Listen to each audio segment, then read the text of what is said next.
할렐루야. 오늘 우리와 함께 전장에 올라가지 못하리라는 말씀으로 여러분들에게 하나님의 말씀을 선포하겠습니다.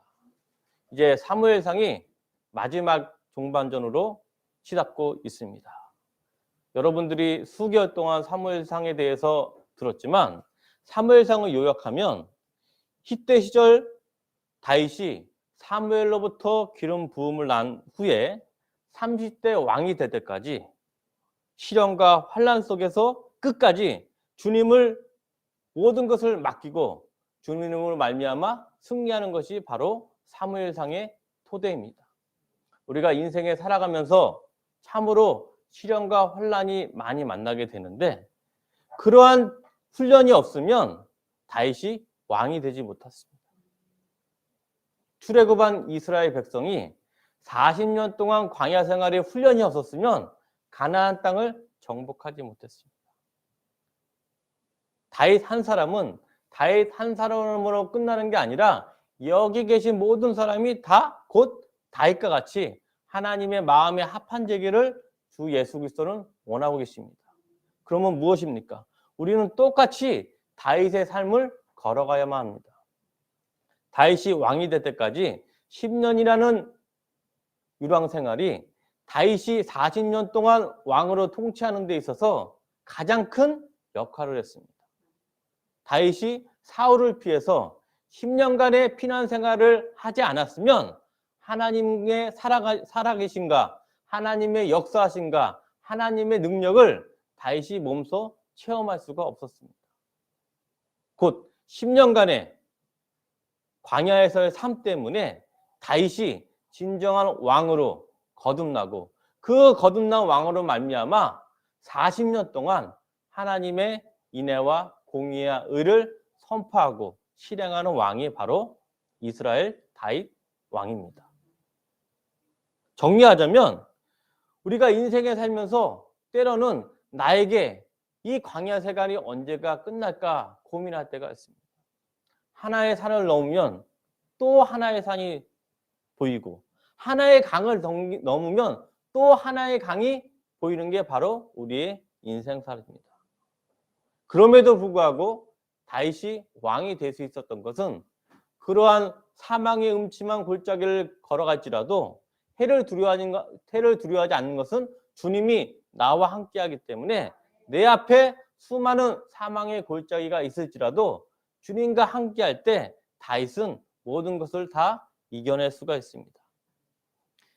사무엘상 24장부터 29장까지 다윗이 왕이 되는데 결정적인 사건이 하나하나 발생을 합니다. 사무엘상 24장과 26장에서는 다윗이 자기의 천적 사울을 2번이나 살려주고 사무엘상 25장은 다윗이 나발 사건을 통하여 또 하나님의 역사하심을 체험하게 됐고 오늘 마지막 사무엘상 29장에는 블레셋 지역 가드왕 아기스의 도움으로 말미암아 또 다윗이 하나님의 역사하심을 체험하고 있습니다. 우리 하나님의 말씀은 귀로 듣고 마음에 새긴 다음에 생활의 현장 가운데 체험을 해야지 하나님의 말씀이 진정한 의미를 깨달을 수가 있습니다. 요한복음 1장에 보면 하나님의 말씀이 육신이 됐을 때 비로소 로고스인 예수 그리스도가 탄생을 했어요. 다시 말하면 말씀이 말씀으로만 되는 게 아니라 내 안에 살아 움직이는 육신이 될 때 말씀의 의미와 말씀의 역동성으로서 세상의 위기와 환난을 극복할 수가 있습니다. 만약 다윗이 사울을 2번 풀어주고 나발 사건과 그리고 오늘 배우게 될 가드 왕의 도움이 없었다면 다윗은 결코 이스라엘 왕이 될 수가 없었습니다. 3번의 여러 가지 위기가 있었는데 그 위기 속에서 다윗이 느낀 점이 있습니다. 무엇이냐? 자기가 아무것도 안 하고 오직 하나님만 의지했을 때 하나님이 전적으로 일하신가 역사하심을 몸으로 느꼈습니다. 나의 혈기와 나의 지혜로 하는 것이 아니라 모든 것을 주님께 맡기고 의탁할 때 주님이 놀라운 섭리로서 큰 그림을 하나하나씩 완성하는 것을 지금 보고 있습니다. 또 말씀을 드리지만 나발 사건 때 다윗이 혈기로 나발을 한 번에 죽여버렸으면 나발이 유대 지파의 유지였기 때문에 다윗이 헤브론 왕이 절대 될 수가 없었어요. 또 사울을 2번이나 죽일 수 있을 때 바로 죽여버렸으면 다윗은 왕이 되기는커녕 반역자로 계속 삶을 유랑할 수밖에 없었던 상황인데, 오늘 마지막 사건 블레셋 가드왕 아기스의 도움이 어떻게 또 다윗을 왕으로 만드는 결정적인 사건이 되는지 마음을 새기시기를 주의 이름으로 축원합니다. 그런 의미에서 사무엘상 29장 1절 배경이 되는 말씀을 다 같이 봉독하겠습니다. 시작. 블레셋 사람들은 그들의 모든 군대를 아벡에 모았고 이스라엘 사람들은 이스라엘 있는 생 곁에 진쳤더라. 이제 블레셋 사람들이 블레셋 지역에 있는 모든 군사들을 모아서 이스라엘의 사울과 전쟁을 준비하고 있습니다. 그런데 이 블레셋 사람들 속에서 누가 있었냐면 다윗이 블레셋 사람들과 같이 있었습니다. 왜 블레셋 지역에 다윗이 있었을까요? 다윗이 사울을 몇 번 살려줬죠? 2번 살려줬어요. 2번 살려줬을 때 사울이 다윗을 축복하면서 너는 반드시 왕이 되고 영원한 승리를 거두게 될 거로 축복을 했는데, 이 사울이 뭐에 씌운 사람이죠? 악령에 씌운 사람이기 때문에 다음날 되니까 또 다윗을 죽이려고 하는 거예요. 그때 다윗이 생각을 하면 어떻게 되는 거예요? 등잔밑이 어둡다고, 유대 지역에 있으면 사울의 관할이기 때문에 내가 언젠가는 사울에게 잡히기 때문에 차라리 우리의 숙적 블레셋 지역으로 도망가자.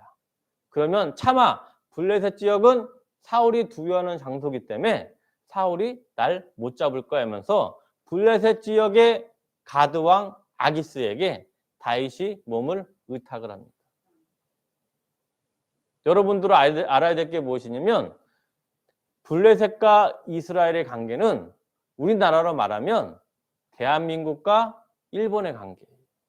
일본이 수백 년 동안 우리나라를 침략을 했고 조선시대부터 계속 인진해란을 일으킬 정도로 괴롭혔고 끝내는 1910년에부터 1945년까지 우리가 일본에 의해서 강제 병합을 당했던 우리의 민족의 순환이 담겨져 있듯이 이스라엘 사람들이 가나안 정착했을 때 가장 큰 숙적이 누구냐면 바로 블레셋 사람들. 여러분도 아시다시피 가장 유명한 사사 삼손이 있지 않습니까? 삼손이 싸운 대상이 어느 민족이냐면 블레셋 사람들. 그만큼 블레셋 사람들한테 계속 공격을 받고 블레셋 사람들의 지배를 받았기 때문에 블레셋 사람 생각하면 이스라엘 사람들이 공포와 불안에 휩싸일 수밖에 없어요. 왜? 수백 년 동안 블레셋 사람들한테 침략을 받고 종속을 당하기 때문에. 이런 관계를 생각해 보시는 거예요. 그런데 그 블레셋 사람들한테 지금 누가 갔다고요? 다윗이 갔어요. 다윗이. 그래서 어떤 일이 벌어졌는지, 그런데 블레셋 지역에 다윗이 간 지 몇 개월이 아니라 몇 년이 흘렀어요. 몇 년. 2, 3년 동안 가드왕 아기스 밑에서 다윗이 충실히 수행을 했어요. 처음에 가드왕 아기스는 다윗을 경계하고 무서워했는데 겪어보니까 다윗이 이 사람이 진국인 거예요. 가드왕 아기스가 명령한 거를 정직하게 온전히 해갔기 때문에 비록 적국의 장수지만 이 다윗을 아기스가 너무나 좋아하고 아꼈습니다. 그래서 지금 이스라엘을 공격하러 가는데 블레셋 지역 사람들이 다 모였다 그랬지 않습니까? 블레셋 지역의 방백들이 다 모였는데 어떤 일이 벌어졌는지 한번 보겠습니다. 29장 2절부터 3절, 사무엘상 29장 2절부터 3절 다 같이 읽겠습니다. 블레셋 사람들의 수령들은 수백 명씩 수천 명씩 인솔하여 나아가고 다윗과 그의 사람들은 아기스와 함께 그 뒤에서 나아가더니 블레셋 사람들의 방백들이 이르되 이 히브리 사람들이 무엇을 하려느냐 하니 아기스가 블레셋 사람들의 방백들에게 이르되 이는 이스라엘 왕 사울의 신하 다윗이 아니냐. 그가 나와 함께 있은지 여러 해 또르되 그가 망명하여 온 날부터 오늘까지 내가 그의 허물을 보지 못하였노라. 4절 블레셋 사람의 방백들이 그에게 노한지라. 블레셋 방백들이 그에게 이르되 이 사람을 돌려보내어 왕이 그에게 정하신 그 처소로 가게 하소서. 그는 우리와 함께 싸움에 내려가지 못하리니 그가 전장에서 우리의 대적이 될까 하나이다. 그가 무엇으로 그 주와 다시 화합하리이까? 이 사람들의 머리로 하지 아니하겠나이까? 이 블레셋 사람들이 연합을 해서 이제 이스라엘을 공격하려고 가려고 하는데 지금 이 블레셋 사람들의 장군들이 보니까 이상하게 우리의 원수 시브리 사람들이 지금 섞여 있는 것 같아요. 보니까 가드왕 아기스 밑에서 군사들을 보니까 시브리 사람들이 있으니까 놀래가지고 묻는 거예요. 어떻게 지금 우리가 이스라엘에 지금 정복하러 가는데 우리 무리 속에 왜 히브리 사람들이 무리가 있나 물어보니까 아기스가 그래도 자기 수하에 있기 때문에 보호를 하는 거예요. 내가 지금 몇 년 겪어보니까 다윗이 망명한 날부터 지금까지 한 번도 내 말에 거역한 적이 없고 내가 했던 말을 온전히 수행했기 때문에 그에게 허물을 본 적이 없다. 그러므로 그가 우리와 함께 싸운다고 말했더니 방백들이 큰 화를 내는 거예요. 지금 무슨 소리 하는 거예요? 우리가 지금 햇사람과 싸우는 게 아니고 이스라엘 사람하고 싸우려고 그러는데 지금 이스라엘이 섞여 있어가지고 만약에 싸우다가 우리에게 오히려 창을 거꾸로 들면 우리는 바로 낭패를 봅니다. 정신 차리세요 그러는 거예요 아기스가. 그리고 다윗 하면 생각나는 게 무엇입니까? 사울이 죽인 자는 천천히요 다윗이 죽인 자는 만만히로되 그 바로 그 다윗이 이 사람 아닙니까? 왕이시여 정신 차리소서 그러는 거예요. 충분히 공감하지 않습니까?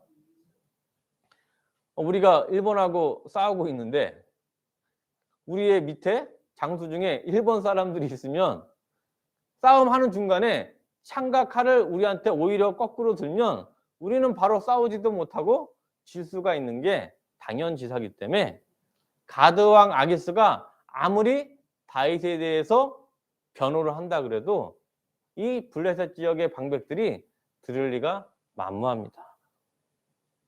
그래서 아기스가 다윗을 불러서 얘기를 합니다. 뭐라고 얘기했는지 우리 사무엘상 29장 6절부터 7절 말씀 시작.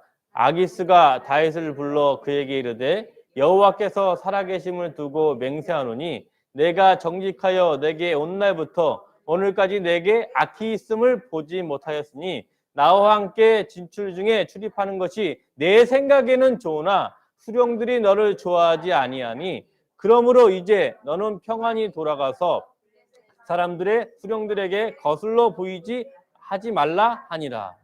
이 아기스가 이 블레셋 방백들의 의견을 들어서 다윗을 불러 조용히 얘기한 거예요. 내가 아무리 설득해도 다윗이 네가 히브리 사람이기 때문에 도저히 이 전쟁에서 싸울 수가 없다. 그러니 내가 지정한 땅으로 너 다윗은 새벽에 돌아가라 그런 거예요. 근데 다윗은 정말로 가드왕 아기스를 너무나 자기를 아껴줬기 때문에 그에 대한 보답을 하고 싶었어요. 사랑하는 성도 여러분, 다윗이 가드왕 아기스에 대한 보답은 무엇입니까? 바로 동족 이스라엘과 전쟁을 해야 돼요. 우리가 일제시대 때 일제 36년간의 그런 시간에 일제에 부역한 사람들을 뭐라 그러죠? 친일파라 그러잖아요. 친일. 지금도 친일자 명단이 있어요. 그러면 친일자 명단 중에 대표적인 사람이 누구죠? 이완용. 아시죠? 이완용뿐만 아니라 수많은 사람들이 친일한 사람들이 명단에 수도 없이 많습니다. 그러면 여러분들이 생각하기에 그 친일파에 가장 앞장서고 오히려 동족과 싸워서 우리 동족을 죽였으면 그 사람을 대통령으로 시킬 수 있겠습니까? 그 사람이 과거에 사울을 2번 살려줬던 나발에게 덕을 베풀든 또 수많은 전쟁에서 성과를 세웠던 아무리 공족이 많다 그래도 이스라엘의 원수, 적군, 숙적, 블레셋 편에 가담해서 이스라엘을 공격했으면 다윗을 따를 수 있겠습니까? 안 따라요. 그런데 이때 다윗은 가드왕 와기스가 너무나 자기에게 은혜를 줬기 때문에 은혜에 보답할 마음이 있었습니다. 그런데 이 가드왕 와기스가 원래는 다윗을 끌고 이스라엘을 공격하려고 그러는데 이 블레셋 지역의 방백들이 너무나 반대가 극심하기 때문에 너는 평안히 돌아가서 블레셋 지역으로 돌아가라 그러는 거예요. 근데 다윗이 싸울 의지가 정말 있었어요. 어떠냐? 우리 29장 8절 읽겠습니다.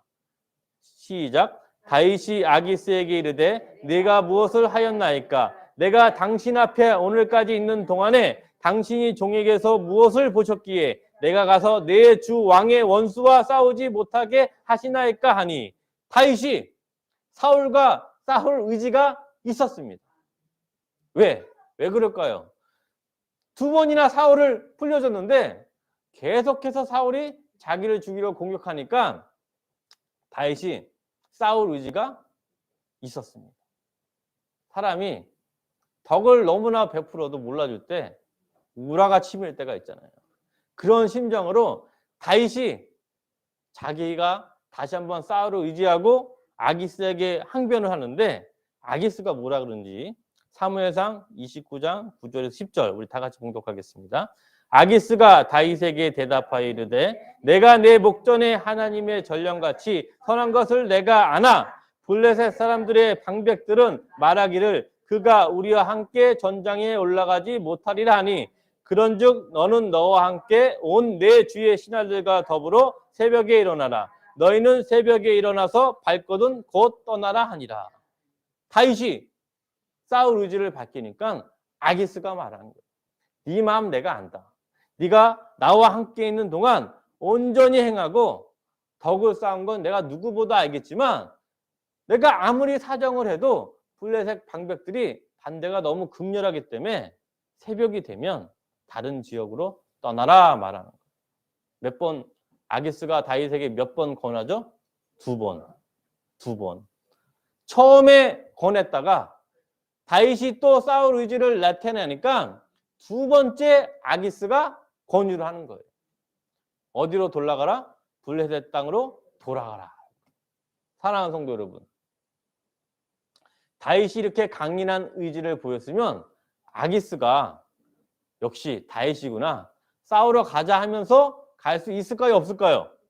있는데 아기스가 2번이나 사양을 하는 거예요.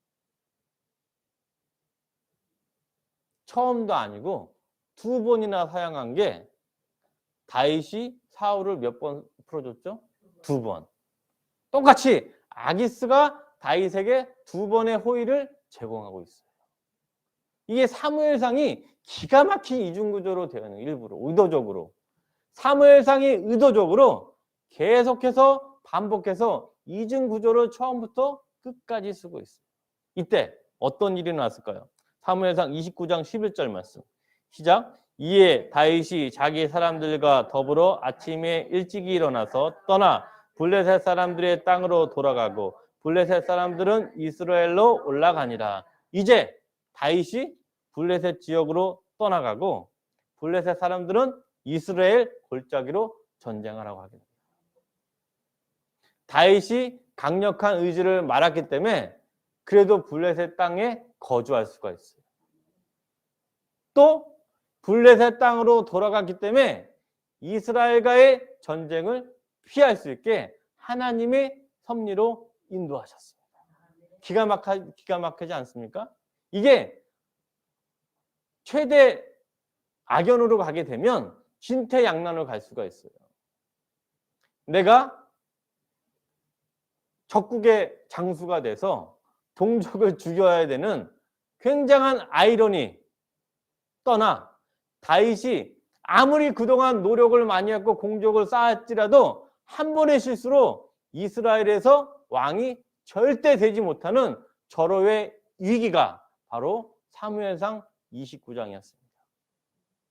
사무엘상 29장을 통해서 다시 한번 훗날 다윗이 느껴요. 아, 내가 아무것도 하지 않아도 하나님이 전적으로 역사하셨기 때문에 내가 왕이 됐구나.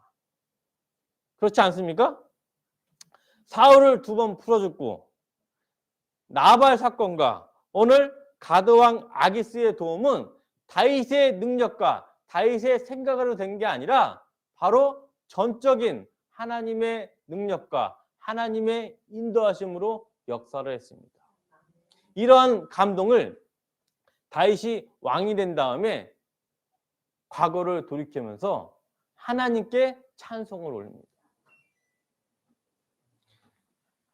내 인생을 뒤돌아봤을 때 그때 현장에는 너무나 힘들고 어려웠지만 순간순간마다 하나님의 도우심과 인도하심이 있었기 때문에 이 자리, 내가 지금 이 왕자에 올 수 있었구나 하는 것을 시편에서 다윗이 고백을 합니다. 내가 아무것도 하지 않아도 오직 하나님과 함께 할 때 하나님의 전적인 능력으로 나를 인도하시는구나. 그것을 시편에서 다윗이 고백하고 있습니다. 우리 한번 보겠습니다. 시편 59편 16절에서 17절 말씀. 오늘의 이런 하나님의 역사하심을 다윗이 이 시로 찬양하고 노래하고 있습니다. 하나님의 전적인 인도하심과 하나님의 역사하심을 인하여 내가 아무것도 하지 않았지만 하나님의 인도하심을 찬양하는 게 바로 시편 59편 16절에서 17절입니다. 찾으셨습니까? 시작. 나는 주의 힘을 노래하며 아침에 주의 인자하심을 높이 부르오리니 주는 나의 요새시요 나의 환난날의 피한처이심이니이다. 나의 힘이시요 내가 주께 찬송하오리니 하나님은 나의 요새시요 나의 긍휼을 여기시는 하나님이시라. 다윗이 59편에서 주는 나의 요새시며 환난날의 피하심이며 나를 긍휼히 여기신다라고 고백을 하는 거예요.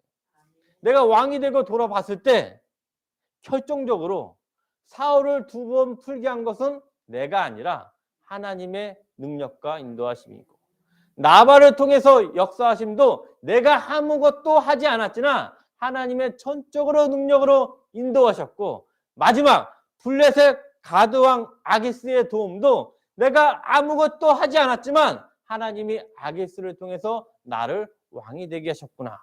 하나님이 나의 요새시며 하나님이 나의 환난날에 피한한 처 되시는구나. 이것을 고백하는 게 시편 59편입니다. 전적인 하나님의 역사가 오늘 사무엘상 29장에서 일어났습니다. 전적인 하나님의 역사는 사무엘상 29장뿐만 아니라 신약에도 동일하게 역사합니다. 우리 신약을 한번 보겠습니다. 사도행전 12장 1절부터 12절 말씀. 신약에서는 전적인 하나님의 역사와 도우심이 어떻게 일어나는지 한번 찾아보겠습니다. 사도행전 12장 1절에서 12절 말씀. 사도행전 12장 1절에서 12절 말씀입니다. 찾으셨습니까? 그때 헤롯 왕이 손을 들어 교회 중에서 몇 사람을 해하려 하여 유대인들이 이 일을 기뻐하는 것을 보고 베드로로 잡으려 할세 때는 무교절 기간이라.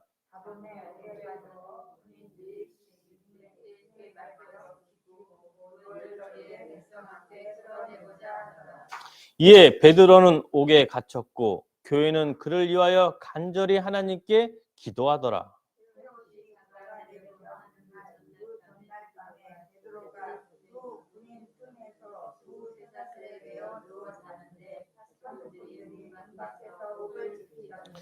호련히 주의 사자가 나타나매 옥중에 광채가 빛나며 또 베드로의 옆구리를 쳐 깨워 이르되 급히 일어나라 하니 쇠사슬이 그 손에서 벗어지더라.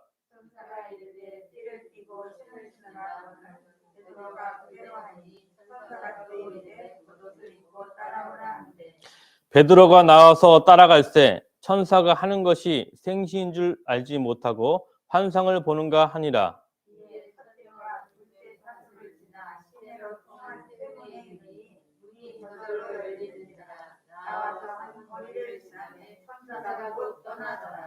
이에 베드로가 정신이 들어 이르되 내가 이제야 참으로 주께서 그의 천사를 보내어 나를 헤롯의 손과 유대 백성의 모든 기대에서 벗어나게 하신 줄을 알겠노라 하여 깨닫고 마가라는 요한의 어머니 마리아의 집에 가니 여러 사람이 거기에 모여 기도하고 있더라. 아멘. 창세기 12장에서 보면 12장 1절에 보면 헤롯 왕이 나옵니다. 헤롯 왕. 그래서 성경에 보면 헤롯 왕이 여러 명 나와요. 여러 명. 예수님을 죽이려 한 것도 헤롯이고 오늘 또 베드로를 옥에 가두게 한 것도 바로 헤롯입니다. 근데 예수님을 죽이려 했던 헤롯과 이 헤롯은 달라요. 어떻게 다르냐? 예수님을 죽이려 했던 헤롯 대왕이 지금 나온 12장 1절에 나온 헤롯의 할아버지예요. 그 12장 1절에 나온 헤롯은 뭐예요? 그 헤롯 대왕의 손자가 바로 헤롯 아그리파 1세를 헤롯이라고 합니다. 그래서 성경을 볼 때는 항상 역사를 알아야 되기 때문에 항상 교회에서 담임 목회자와 같이 공부를 하셔야 돼요.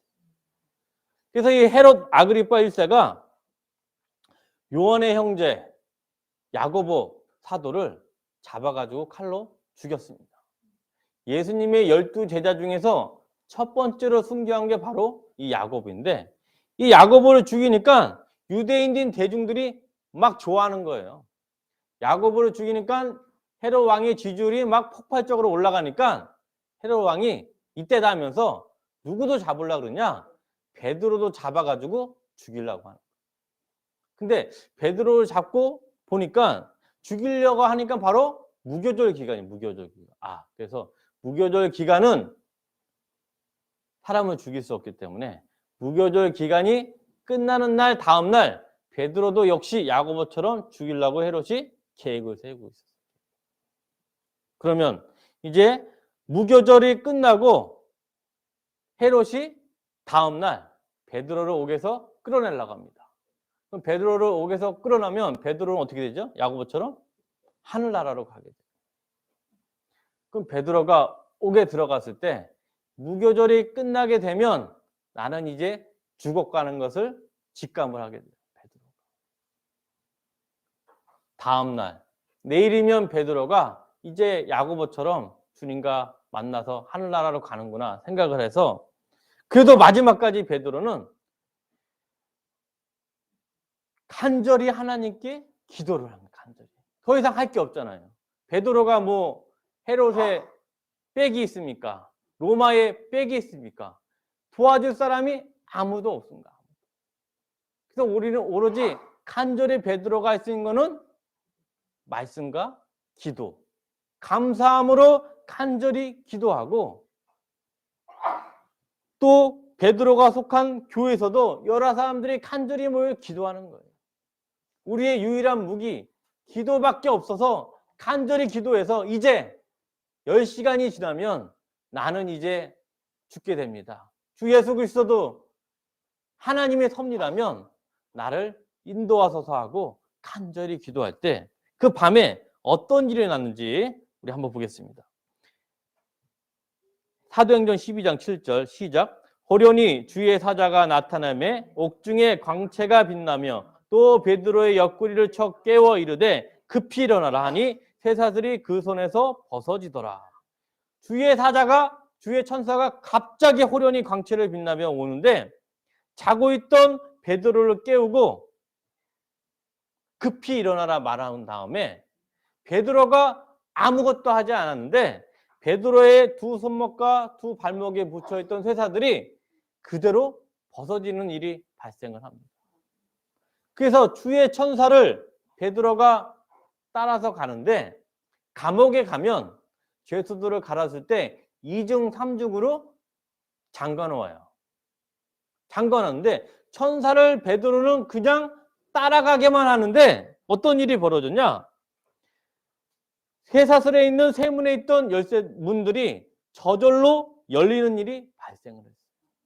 베드로는 누굴 따라가죠? 주의 천사를 따라가게만 하는데 두 손, 두 발에 묶여있던 쇠사슬이 풀어지고 굳게 잠겨있던 문이 다 열려지는 기적이 발생을 했습니다. 그래서 베드로가 처음에는 내가 이제 죽을 때가 되니까 하나님의 환영을 꿈을 꾸겠구나 생각을 했는데 꿈이 아니라 정말로 현실에서 이 일이 벌어졌습니다.